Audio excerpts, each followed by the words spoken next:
Pay attention to the young woman standing near the lobby doors of a downtown Los Angeles hotel. She is 21-year-old Elisa Lam. She has traveled alone from Vancouver, Canada, hoping to see California for the first time. Her parents think she is taking a short break from school. For Elisa, this trip is supposed to be a reset, a chance to breathe, to write, and to explore. For investigators, these quiet lobby moments will later become the last confirmed images of her alive. Elisa checks into the Cecil Hotel, a tall, aging building on the edge of Skid Row. The rates are cheap, the rooms are basic, and the area around the hotel is known for crime and poverty.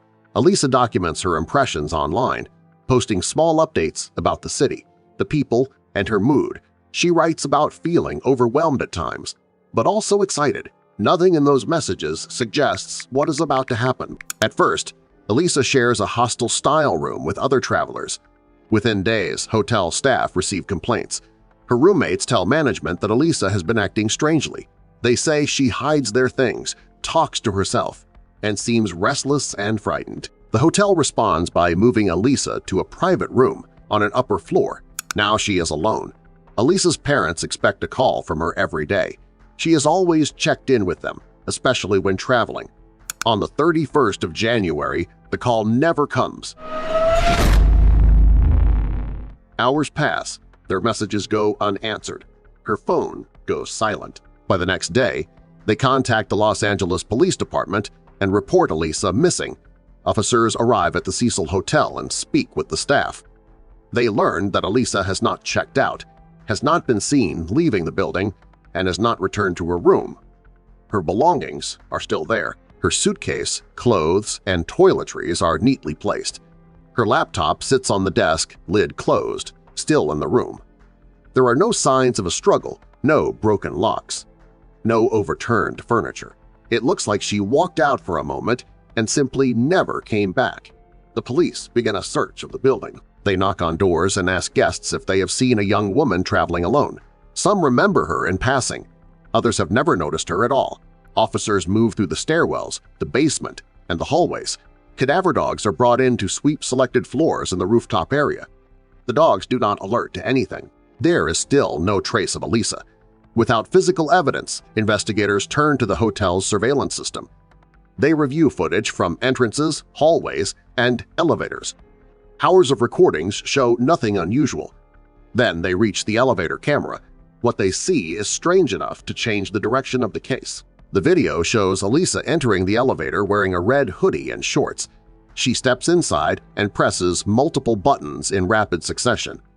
She moves to the back corner, then to the side, as if she is hiding from someone outside.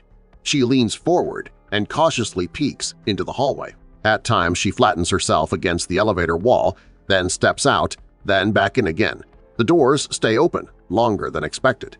Elisa moves her hands in odd, sweeping motions, as if she is feeling the air or talking to someone who is not in frame. She steps out of the elevator and stands in the hallway. Her movements are restless and disorganized. Then she walks away out of camera view. The elevator doors close. She is never seen on camera again. Investigators check the surrounding footage.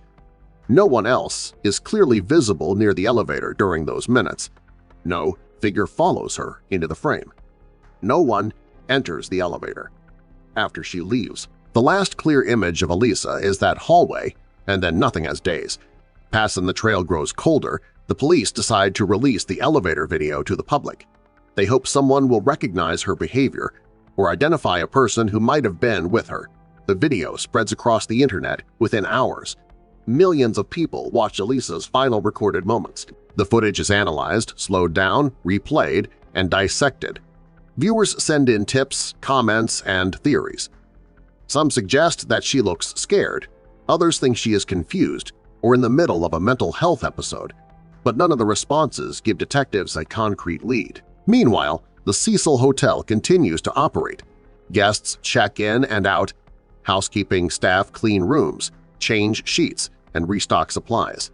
For them, daily routine goes on alongside a missing person investigation. But mid-February, a new set of complaints reaches the front desk. Guests report problems with the water. They say the water from their taps is dark and discolored. They describe a strange taste and smell when they brush their teeth or take a shower. Some guests mention that the water pressure is low and that the flow sputters before it runs. In response, hotel management sends a maintenance worker to the rooftop to check the 4 large water tanks that supply the building. Accessing the rooftop itself is not simple. The main door leading up is locked and connected to an alarm system. According to hotel staff, if that door is opened, the alarm will sound near the lobby and the front desk. Yet no such alarm had been reported. There is, however, another way up, the exterior fire escape that runs along the outside of the building. It is open, unmonitored, and unalarmed, and Yon, determined enough, could climb it all the way to the roof. The maintenance worker reaches the rooftop and walks toward the tanks. Each tank is large, cylindrical, and elevated off the roof on concrete blocks. He checks the outside for leaks or damage. Nothing seems out of place. Then he climbs onto the narrow platform and notices something unusual. One of the metal hatches on top of a tank is not fully closed. It is partly open. He moves closer and looks down into the dark water. What he sees stops him cold. Floating inside the tank, in the hotel's water supply, is the body of a young woman. It is Elisa Lam. The rooftop is immediately sealed off as a crime scene. Detectives and forensic teams arrive. They document the area, the height of the tanks, the condition of the hatch, and the access points to the roof. The fire escape route is examined. There are no clear footprints or signs of a struggle on the rooftop surface. The tank lid is heavy but movable. The question becomes simple and brutal. How did Elisa get inside? The fire department carefully drains the tank. Elisa's body is removed and transported to the coroner's office. Forensic specialists take samples from the tank and surrounding surfaces. They look for fingerprints, foreign hairs, fibers, or DNA. Exposure to water and time complicates the evidence. No conclusive signs of another person's involvement are found. The autopsy is detailed and methodical. There are no stab wounds, no bullet holes, no fractured skull, no obvious trauma that would indicate an assault with a weapon. There are no defensive wounds commonly seen in violent fights. Toxicology tests are run on Elisa's blood and tissue. They find a mixture of prescription medications used to manage her bipolar disorder, but in quantities lower than expected if she had been following her prescribed regimen exactly. There are no illegal drugs, no alcohol and lethal amounts. After reviewing all available data, the coroner lists the cause of death as drowning, with her bipolar disorder noted as a significant contributing condition. The manner of death is ruled accidental. Back at the hotel, investigators reconstruct what they can. They know Elisa was last seen in the elevator behaving erratically. They know she somehow made it to the rooftop. They know she ended up inside one of the water tanks, from which escape would have been nearly impossible. There is no footage of her on the roof. The hotel does not have cameras at every point. There is no recording of her climbing the fire escape. There is no direct evidence of someone forcing her toward the tanks. The locked rooftop door remains a point of debate. Hotel employees confirm that no alarm was logged. No staff recall hearing it sound. That makes the fire escape the most likely way Elisa reached the top of the building. From there, investigators believe she could have climbed onto the narrow platform beside the tank, lifted the hatch, and entered the water. Whether this happened in a moment of confusion, fear, or disorientation, they cannot say for certain. Detectives also examine Elisa's belongings more closely. Her journal, found in her room, contains entries about her emotional struggles, her desire to feel better, and her hopes for the future. Some pages show vulnerability and insecurity. Others are lighthearted and observant. The picture is complex. A young woman managing a serious mental health condition, traveling alone in an unfamiliar, difficult environment. They speak with her doctors in Canada and gather medical history. Her diagnosis and treatment are confirmed.